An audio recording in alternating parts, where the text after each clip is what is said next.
नमस्कार मिथिला, आप सभी का स्वागत है नमस्कार मिथिला में। आप सभी को नमस्कार मिथिला की तरफ से गणतंत्र दिवस की ढेर सारी शुभकामनाएं। जी हाँ, हर साल 26 जनवरी को भारत अपना गणतंत्र दिवस मनाता है, क्योंकि इसी दिन भारत का संविधान लागू हुआ था।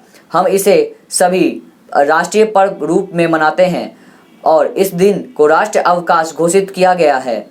इस महान दिन पर भारतीय सेना द्वारा भव्य परेड किया जाता है और जो सामान्यतः विजय चौक से शुरू होकर इंडिया गेट पर खत्म होता है। आप सभी के समक्ष आज हम गणतंत्र दिवस के अवसर पर एक खबर भी लेकर उपस्थित हैं, जो आप सभी को आगे सुनाएंगे। राजपथ पर देखी भारत की ताकत व सांस्कृतिक विरासत की झलक, राफेल का दम भी दिखा। कोरोना से जंग के बीच देश आज 72वां गणतंत्र दिवस मना रहा है। राजपथ पर भारत की ताकत और सांस्कृतिक विरासत की झलक देखने को मिली।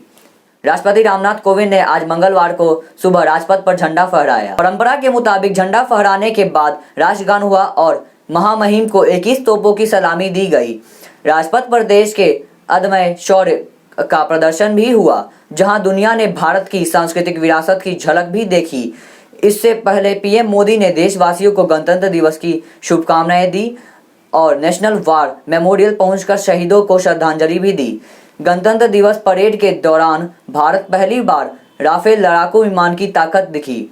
इससे अलावा राजपथ पर T-90 टैंगो सामाजिक इलेक्ट्रॉनिक युद्धक प्रणाली सुखोई 30M के लाई लड़ाकू विमानों ने अपनी सैन्य शक्ति का प्रदर्शन किया।